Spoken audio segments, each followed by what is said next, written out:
My name is Johnny Bluestar. I'm the CEO of New Galaxy Enterprises Incorporated, a media content development company. All our current efforts, whether creative or business content creation, broadcasting, or music, are aimed at producing media that is beneficial for individuals and for safeguarding our planet and uplifting its populations. To me, it is clear that the future of mankind lies out there, somewhere among the stars. But first, while working towards that fabulous future, we must immediately clear up the vast pollution and waste problems, do whatever is necessary to defeat global warming, stop the dangerous wars and internationally prohibited regime change, military excursions, and of course, all empire building.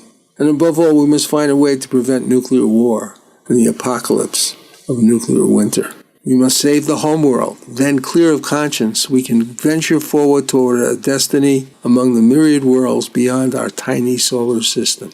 To that end, I've been recently working on creating a spiritually based organization that will directly address issues that challenge our individual and collective survival, plus offer humanity a new chance to prosper and move forward in its development. The organization is called the Coalition for Planetary Empowerment. The purpose of this organization will be to empower the world's citizens to be able to reach their personal goals and to achieve the political power needed collectively to bring true representative democracy to all the various countries that now claim they are democracies. Although the state of human and citizen rights, including suffrage, were undoubtedly imperfect when the United States was founded, many important rights were expanded as the country matured. The horrendous Civil War, which heralded the end of slavery, inaugurated the beginning of a century of fabulous breakthroughs in now legally protected rights for United States citizens. Accordingly, the main function of the collective goal of this organization will be to regain, maintain, and enhance citizen and human rights throughout the world, including the right to health, safety, and prosperity. In the following clip, Alexandra Ocasio-Cortez, at the time a recently elected new member of the House, plays a little game to demonstrate an aspect of the broken American system of governance, which directly challenges the existing state of representative democracy in the United States. Does she have a point? It's already super legal, as we've seen, for me to be a pretty bad guy. So it's even easier for the President of the United States to be one, I would assume. That's right. Thank you very much. Let's play a lightning round game. I'm going to be the bad guy, which I'm sure half the room would agree with anyway. And I want to get away with as much bad things as possible, ideally to enrich myself and advance my interest, even if that means putting my interests ahead of the American people. I have enlisted all of you as my co-conspirators, so you're going to help me legally get away with all of this. So, Mrs. Hobart Flynn, I want to run. If I want to run a campaign that is entirely funded by corporate political action committees, is there anything that legally prevents me from doing that? No. Okay, so there's nothing stopping me from being entirely funded by corporate PACs, say from the fossil fuel industry, the healthcare industry, big pharma. I'm entirely 100% lobbyist PAC funded. Okay, so let's say I'm a really, really bad guy, and let's say I have some skeletons in my closet that I need to cover up so that I can get elected. Mr. Smith, is it true that you wrote this article, this opinion piece for the Washington Post entitled, "These payments to women were unseemly, that doesn't mean they were illegal"? Well, I can't see the piece, but I wrote a piece under that headline in the Post, so I assume that's right. Okay, great. So, green light for hush money. I can do all sorts of terrible things. It's totally legal right now for me to pay people off. And that is considered speech. That money is considered speech. So I use my special interest dark money funded campaign to pay off folks that I need to pay off and get elected. So now I'm elected, now I'm in. I've got the power to draft, lobby, and shape the laws that govern the United States of America.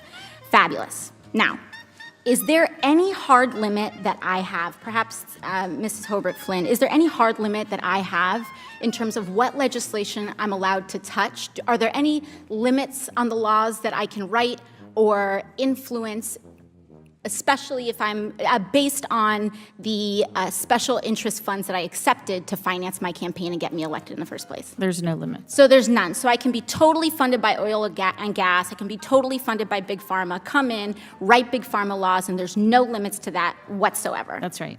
Okay, so awesome. Now, Mr. Mirabani, the last thing I want to do is get rich with as little work possible. That's really what I'm trying to do as the bad guy, right? So is there anything preventing me from holding stocks, say, in an oil or gas company, and then writing laws to deregulate that industry and cause, that could potentially cause the stock value to soar and accrue a lot of money in that time? You could do that. So I could do that. I could do that now with the way our current laws are set up. Yes? Yes. Okay, great. Is it possible that any elements of this story apply to our current government and our current public servants right now? Yes. Yes. So we have a system that is fundamentally broken. We have these influences existing in this body, which means that these influences are here in this committee shaping the questions that are being asked of you all right now. Would you say that that's correct, Yes. Mr. Mirabani or Mr. Schaub? Yes. All right, so one last thing, Mr. Schaub. In relation to congressional oversight that we have, the limits that are placed on me as a congresswoman, compared to the executive branch and compared to, say, the President of the United States, would you say that Congress has the same sort of standard of accountability? Is there more teeth in that regulation in Congress on the president, or would you say it's about even, or more so on the federal?